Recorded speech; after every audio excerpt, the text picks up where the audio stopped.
آج ہمارے حوصلے بڑے تھوڑے ہیں، ان پہلوؤں سے نہیں کہ جیسی جیسی تکالیف سے ہم گزر رہے ہیں، ان پہلوؤں سے عرض کر رہا ہوں کہ ہم بڑا جلد گلہ کرتے ہیں، ہم بڑے جلد معترض ہو جاتے ہیں۔ اور میں اگر اپنے اعتراضات اور اپنے گلوں کو معاشرے کی طرف دیکھتا ہوں،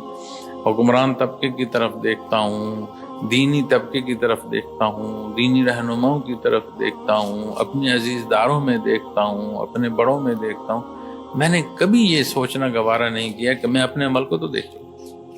عجیب مزاج ہو چکا ہے کہ ہم اپنا عمل نہیں دیکھتے، نبی کریم صلی اللہ علیہ وسلم کی سنت نہیں دیکھتے، اللہ کریم کا حکم نہیں دیکھتے۔ حالانکہ درکار تو بندے مومن کو یہ ہے نا کہ جو اللہ فرما رہا ہے اسے دیکھا جائے، جو حدود نبی کریم صلی اللہ علیہ وسلم مقرر فرما رہے ہیں اس حکم اور ان حدود کے اندر اپنے آپ کو جو ہے وہ مضبوط کھڑا کیا جائے۔ تو جب وہاں مضبوط کھڑا کرتے ہیں تو سب سے پہلے تو ابتدا ذات سے ہو جاتی ہے، لیکن نہیں،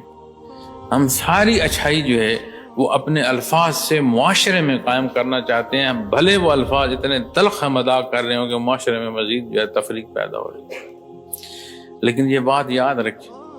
ہر صاحب اختیار نے اپنے حصے کا جواب دینا ہے۔ اب ہر صاحب اختیار میں اس سے مراد یہ نہیں ہوتی کہ جس کے پاس ملک کا اختیار ہے، جس کے پاس ملک کے اختیار سے لے کر آپ نیچے آتے جائیں جہاں جس کا جتنا اختیار ہے، حتیٰ اگر کسی کا کوئی ماننے والا نہیں، اس کا وجود تو اس کی ماتحت ہے نا، وہاں تو اس کا حکم چل رہا ہے، اس کی آنکھیں وہاں اٹھ رہی ہیں جہاں وہ چاہ رہا ہے، اس کا کلام اور اس کی زبان وہاں استعمال ہو رہی ہے جہاں وہ چاہ رہا ہے، وہ کیا سن رہا ہے، اس کے قدم کس طرف اٹھ رہے ہیں، اس کی ہاتھ، اس کی قوت بازو کہاں استعمال ہو رہی ہے، یہ اس کے ماتحت نہیں ہے۔ تو ہر حاکم کا جب حساب ہوگا تو جو جن کے پاس اختیار مملکت کا ہے ان کا حساب تو بہت بڑھ جائے گا، چونکہ جن جن لوگوں کے ساتھ ظلم ہو رہا ہے، جہاں جہاں ناانصافی ہو رہی ہے، وہ سارا حساب ان کو دینا پڑے گا۔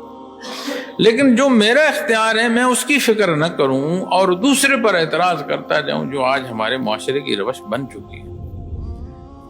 اور جدت سے یہ مراد نہیں ہوتا کہ جو اصول اور ضابطے دین نے دے دیے انہیں چھوڑ دو، ورنہ اگر جدت ہی کو زندگی کر لو تو پھر نبی کریم صلی اللہ علیہ وسلم نے جو ارشاد فرمایا، جو قرآن کریم ہماری رہنمائی فرما رہا ہے، یہ جو صدیاں بطور توارث ہمیں دین اسلام مل رہا ہے، اسے پھر ہم نہیں سمجھ رہے۔ آج اگر عقل آج کی جو پود ہے یا آج کا جو ایک نوجوان ہے،